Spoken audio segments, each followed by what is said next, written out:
Oui, un petit peu d'histoire et un peu d'actualité à l'École nationale. Tu sais que l'école, elle a été créée dans les années 65, c'est la période Tabarly, la victoire dans la Transat.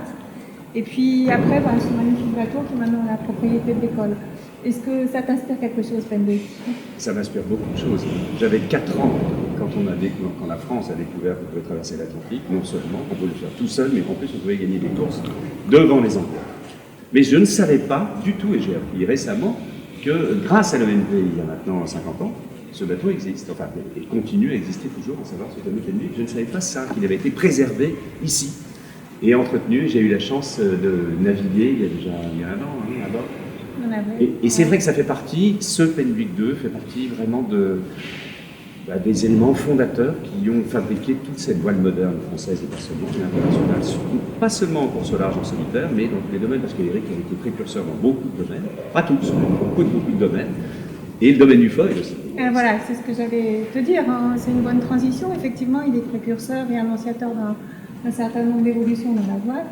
Et donc le foil avec l'hydroptère. Et puis maintenant, l'actualité de l'école, c'est justement la création du centre du foil, avec nos 3 objectifs qui sont détecter des jeunes, former des cadres et des entraîneurs, et puis accéder au plus haut niveau et fournir des navigateurs qui resteront plutôt en France, avec des équipes françaises. Mais là, c'est pour présenter un petit peu. Ton avis sur le foil?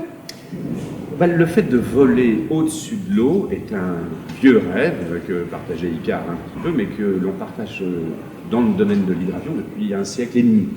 C'est pas nouveau, il ne faut pas oublier. Il ne faut pas oublier qu'il y a l'équivalent de foil. Il y a 2000 ans dans le Pacifique, il y avait des pirogues qui avaient déjà des petits flotteurs qui ressemblaient étonnamment à des planches qui commençaient à les sustenter.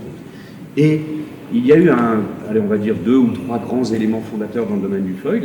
L'invention pour les hydravions il y a plus d'un siècle. Il y a à peu près 60 ans aux États-Unis, un bateau extraordinaire qui s'appelait Molitor. Après, le premier bateau à voile moderne qui a commencé à voler. Regardez ça sur Internet, c'est fascinant. Molitor. Il était en ferraille, en bois, et un peu comme ça, mais c'est le premier bateau vraiment intelligent.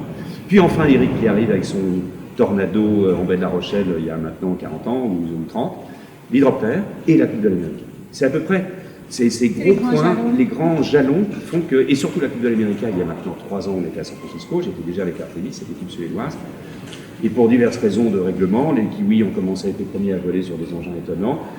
Le fait est que c'est pas seulement de voler sur l'eau qui est intéressant, c'est surtout d'avoir le minimum de freins partout. C'est ça le principe des foils, c'est d'essayer d'éviter, plutôt que d'augmenter la puissance, on diminue les freins. On diminue les freins qui sont dans l'eau, on diminue les freins qui sont en l'air aussi grâce à nos ailes. Ce qui fait que sur la coupe, ça devient le laboratoire très très visible de par la planète de ce qui peut voler. Et heureusement, depuis 3 ans, énormément de petites séries, en France particulièrement, très intelligentes, comme les Fantômes, comme les GC32.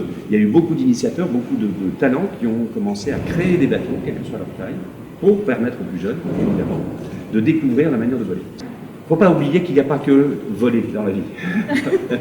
Surtout pas. Et quand on veut faire du bateau, moi je dis souvent qu'un bon marin est quelqu'un qui sait faire autre chose que du bateau. Et à mon avis, un bon barreur, un bon équipage ne doit surtout pas se focaliser que sur le vol. Il faut toucher à tout, évidemment découvrir ce que c'est que de voler sur l'eau et essayer de parfaire son talent, parce que ça demande des spécificités assez particulières.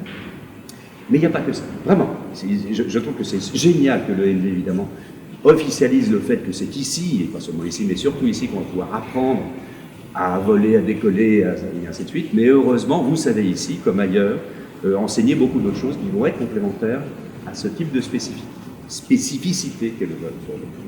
Tu as devancé ma dernière question, c'était quel message on pouvait faire passer aux jeunes, mais je crois que tu as largement répondu. Ouais. Et puis j'ai bien retenu que c'est limiter les sources de freinage, c'est comme en ski, il faut limiter toutes les sources de freinage potentielles, donc c'est un peu la même chose, c'est la glisse. Voilà, donc on te souhaite que du bon pour la suite, et on était très heureux de t'accueillir à l'École nationale. Merci beaucoup, Merci à toi. Vous êtes bien installé.